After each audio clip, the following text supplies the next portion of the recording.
स्वागत है दोस्तों। इस वीडियो में हम हिंदी व्याकरण के अंतर्गत वाक्यांश के लिए एक शब्द जो परीक्षाओं में पूछा जाता है उसे देखेंगे। इस वीडियो में हम 50 वाक्यांशों के लिए एक शब्द का अध्ययन करेंगे जो परीक्षाओं की दृष्टि से बहुत महत्वपूर्ण होगा। शुरुआत करते हैं। पहला, जिसके पास कुछ न हो। जिसके पास कुछ न हो उसे क्या कहा जाता है? अकिंचन। जिसका निवारण न हो सके उसे क्या कहा जाता है? अनिवार्य।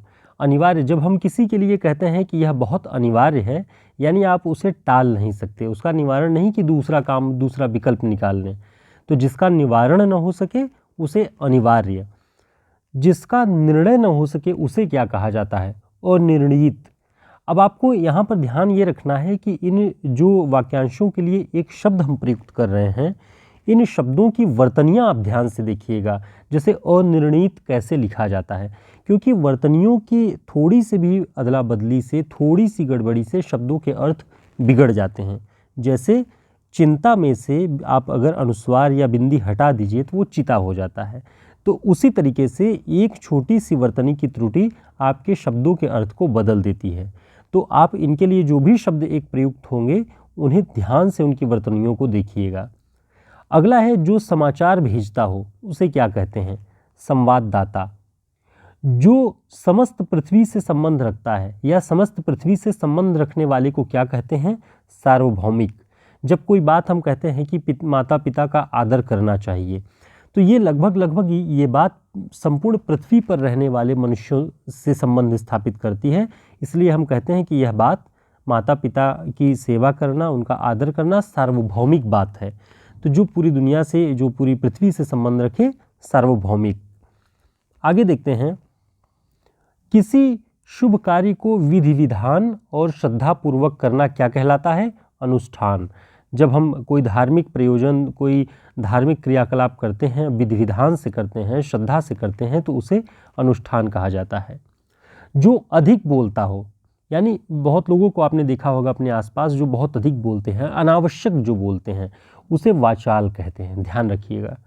जो कम और बहुत सधा हुआ बोलता है, यानी एकदम उपयुक्त समय पर अच्छी बात कहता हो, सही समय पर सही बात कहता हो, उसे मितभाषी कहते हैं, है ना? जो कम और सधा हुआ बोलता हो। जो कम खर्च करता हो उसे क्या कहते हैं? मितव्ययी। कंजूस, जो बहुत कम खर्च करता हो, यानी कि आवश्यक काम पर भी यदि अपने पैसे को खर्च न करता हो तो वो तो कंजूस हो जाएगा। लेकिन जो सही काम पर, आवश्यक जगहों पर अपने पैसे को, अपनी पूंजी को लगाता हो, वो मितव्ययी कहलाता है। ठीक। जिसका मन किसी दूसरी ओर हो, है ना? कहते हैं कि मन मोर महुआ चित्त भूसौले। मन तो हमारा यहाँ है और चित्त दूसरी जगह है। तो ऐसे व्यक्ति को अन्यमनस्क कहते हैं। ये अन्यमनस्क भाव से ये काम कर रहा है, इसका मन यहाँ पर नहीं है। जिसे मारना उचित न हो उसे अवध्य कहते हैं। वध करना माने कि किसी को मारना, किसी का संहार करना हो जाएगा। लेकिन जिसे मारना उचित न हो उसे क्या कहेंगे? अवध्य। ठीक। मोक्ष प्राप्त करने की इच्छा रखने वाला, जिसके मन में मोक्ष की प्राप्ति की इच्छा हो और वो दर यानी कि अलग अलग जगहों पे जाकर के देवी देवताओं के दर्शन कर रहा हो, पूजा पाठ कर रहा हो, तो वो मोक्ष प्राप्त करना चाहता है। ऐसे व्यक्ति को क्या कहते हैं? मुमुक्षु। मुमुक्षु माने जो मोक्ष की इच्छा रखता है। तो इन सारे शब्दों की वर्तनियों को आप जरूर ध्यान में रखिएगा ताकि आपको पढ़ने में और इन्हें पहचानने में कोई दिक्कत ना हो। अगला है, जिसने मृत्यु को जीत लिया हो, जिसने अपने मृत्यु पर वश कर लिया हो, उसे क्या कहते हैं? मृत्युंजय। इसीलिए शिव जी को मृत्युंजय भी कहते हैं। ठीक। तो जिसने मृत्यु को जीत लिया हो, मृत्युंजय। किसी और स्थान के लिए क्या प्रयुक्त होता है? जैसे कहे कि यहाँ नहीं, किसी दूसरी जगह ये काम कर लीजिए, तो किसी और स्थान के लिए क्या प्रयुक्त होता है? अन्यत्र। ठीक। जो शीघ्र ही किसी बात या युक्ति को सोच ले, ऐसे व्यक्ति की मति को क्या कहते हैं? प्रत्युत्पन्न मति। इसकी वर्तनी को आप जरूर ध्यान से देख लीजिएगा कैसे ये लिखा जाता है। कहते हैं ना कि मैंने ये बात कही और उसने तुरंत वो समझ के उसका उत्तर दिया। जो तत्काल किसी बात को समझ ले, उसके विचार में नए नए आइडियाज़ आए उसके मस्तिष्क में, ऐसा व्यक्ति प्रत्युत्पन्न मति कहा जाता है। न बहुत अधिक गर्म न बहुत अधिक ठंडा अगर कुछ होता है तो उसको कहते हैं समशीतोष्ण। सम, शीत और उष्ण दोनों सम हैं, बराबर हैं। इंद्रियों की पहुंच से बाहर हो अगर कोई चीज़, इंद्रियों माने हमारे हाथ, पैर, आँख, कान, जिह्वा, जो हमारी इंद्रियां हैं उनकी पहुंच से जो बाहर है उसे क्या कहते हैं? अतीन्द्रिय। इसलिए ईश्वर को आप लोग देखेंगे कि जब सूरदास जी लिखते हैं कि निराकार ईश्वर के बारे में भी जब बात गोपियाँ उद्धव जी कहते हैं, तब गोपियाँ अपने जो तर्क देती हैं वो कहती हैं कि निराकार ईश्वर के पीछे जिसे न आँख देख सकती है, न पाँव से चल के हम उसके पास जा सकते हैं, जो बिना हाथ के कर्म करता है, ऐसा ईश्वर अतीन्द्रिय है, हमारी इंद्रियों से परे है, हमारी इंद्रियों की पहुँच के बाहर है। तो इसे ध्यान रखिएगा। सर्वसाधारण से जो चीज़ संबंधित हो वो क्या कहलाती है? सार्वजनिक। जो मापा न जा सके वो क्या कहलाता है? अपरिमेय। जिसे मापा न जा सके अपरिमेय कहा जाता है। जो सबको समान भाव से समझता या देखता हो, तो कहते हैं ना कि जो उच्च विचारों वाले होते हैं वो पूरी दुनिया को समान भाव से देखते या समझते हैं, तब वो क्या कहलाते हैं? समदर्शी कहलाते हैं। जो परीक्षा में उत्तीर्ण न हुआ हो क्या कहलाएगा? अनुत्तीर्ण। दूर से फेंक कर चलाए जाने वाले हथियार को क्या कहते हैं? अस्त्र। जैसे भाला, बम, ये सारी चीज़ें क्या है? अस्त्र कहे जाते हैं। ये दूर से फेंक कर चलाया जाने वाला हथियार है। और हाथ में थाम कर चलाया जाने वाला हथियार क्या कहलाता है? शस्त्र। अस्त्र और शस्त्र के प्रयोग, जब आप इन शब्दों का प्रयोग करेंगे तो इसे ध्यान रखिएगा। जो पहले कभी न हुआ हो, यानी ऐसी कोई घटना जो पहले कभी न हुई हो, कोई बात जो कभी न हुई हो, क्या कहलाती है? अभूतपूर्व। कहते हैं ना कि अभूतपूर्व घटना घटी है, यानी ऐसी घटना पहले कभी नहीं घटी है। आगे है, जो उपकार को मानता हो, जो किसी के प्रति किए गए उपकार को मानता हो उसे क्या कहते हैं? कृतज्ञ। कहते हैं कि बहुत कृतज्ञ आदमी है, यानी वो मानता है कि फलां ने हमारे ऊपर उपकार किया है। लेकिन जो उपकार को न मानता हो, जो कहे कि अरे हमारा किया ही क्या है उन्होंने, कितनी भी मदद आप कर लीजिए, लेकिन अगर वो कहे कि हमारा आपने क्या मदद किया, हमारी क्या मदद की आपने, तो ऐसा व्यक्ति कृतघ्न कहलाता है।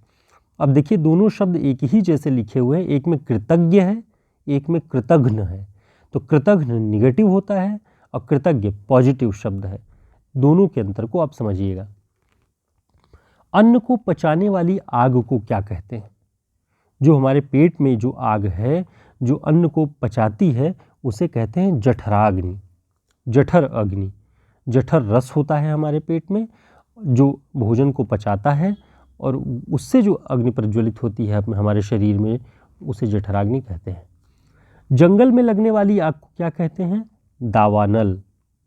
जहाँ जाया न जा सके उस स्थान को क्या कहेंगे? अगम्य। अगम्य माने जहाँ जाया न जा सके। किसी के गुण को भी अवगुण समझना क्या कहलाता है? असूया। जिसने ऋण चुका दिया हो, उऋण। जिस वस्तु में भार न हो, भारहीन। जिसे बुलाया न गया हो उसे क्या कहते हैं? अनाहुत। अनाहुत कहते हैं जिसे आप न बुलाएं, किसी निमंत्रण में, किसी प्रोग्राम में न बुलाएं तब भी आ जाए तो कहते हैं अरे अनाहुत है ये। अनाहुत माने बुलाया ही नहीं गया और फिर भी आ जाए। जिस पर अभियोग लगाया गया हो, यानी जिस पर किसी अपराध के विषय में अभियोग लगाया गया हो, उसे अभियुक्त कहते हैं। और जो किसी पर अभियोग लगाए वो अभियोगी है। जिसका कोई शत्रु पैदा न हुआ हो उसे क्या कहते हैं? अजात शत्रु। जिसकी भुजाएं घुटनों तक लंबी हों उसे क्या कहेंगे? आजान बाहु। आजान बाहु मतलब जिसकी भुजाएं घुटनों तक लंबी हों। जैसे गांधी जी के बारे में कहा जाता है कि उनकी भुजाएं उनके पैर के घुटनों के नीचे तक थी, ऐसे ही श्री रामचंद्र जी की थी। तो इसीलिए आजान भुज सर चापधर संग्राम जित खरदूषणम, ये रामचंद्र जी के बारे में कहा गया है। तो आजान बाहु कहे जाते हैं ऐसे व्यक्ति। जहाज़ों को रात्रि में मार्ग दिखाने वाला प्रकाश स्तंभ क्या कहलाता है? आकाशदीप। आकाशदीप जयशंकर प्रसाद जी की कहानी भी है, आप लोग जानते होंगे। कई व्यक्तियों में एक, यानी बहुत व्यक्ति हों और उसमें कोई एक श्रेष्ठ हो जो कि सबसे अलग हो, वो कहा जाता है अन्यतम। कहते हैं ना कि अरे ये बहुत भीड़ बैठी है, उसमें कहे हमारे अन्यतम मित्र हैं, माने कई व्यक्तियों में से एक हैं, विशिष्ट हैं। जल में पैदा होने वाला जलज कहलाता है। जैसे कमल के लिए कहा जाता है कि जलज, और जलद बादल को कहा जाता है। जो बहुत जानकार हो उसे क्या कहते हैं? बहुज्ञ। दो व्यक्ति जो एक ही माता के गर्भ से पैदा हुए हों उसे वो क्या कहलाते हैं? सहोदर भाई। बहुत सी भाषाएं जानने वाला क्या कहलाता है? बहुभाषाविद। जिसमें जानने की इच्छा हो उसे क्या कहते हैं? जिज्ञासु। जिसकी आशा न की गई हो वो क्या कहलाता है? अप्रत्याशित। यानी कि भारतीय टीम की अप्रत्याशित जीत हुई है, यानी इसकी आशा नहीं थी लेकिन फिर भी जीती है, तो अप्रत्याशित। जिसने हाल ही में बच्चे को जन्म दिया है, जो स्त्री हाल ही में बच्चे को जन्म दी हो वो क्या कहलाती? सद्यः प्रसूता।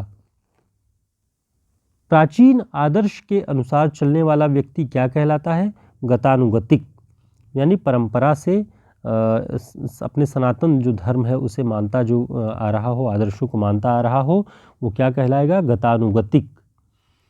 जिसे किसी से लगाव न हो, कहते हैं ना कि अरे वो सांसारिक दुनिया से, मोह माया से बहुत दूर है, किसी से कोई लगाव नहीं, ऐसा व्यक्ति निर्लिप्त कहा जाता है। तो इसकी वर्तनी भी ध्यान रखिएगा। जिसमें धैर्य न हो, वो अधीर कहा जाता है। अरे बहुत अधीर व्यक्ति हैं ये, अधीर है माने धीरज खो जाते हैं अपना।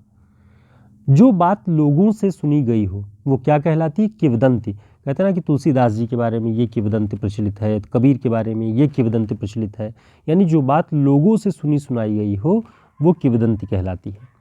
उम्मीद है आपके लिए ये वाक्यांशों के लिए एक शब्द वाली ये श्रृंखला, ये 50 ऐसे शब्द हैं जो कि बहुत ही महत्वपूर्ण है। आपके दैनिक जीवन में भी आप इसका इस्तेमाल कर सकते हैं।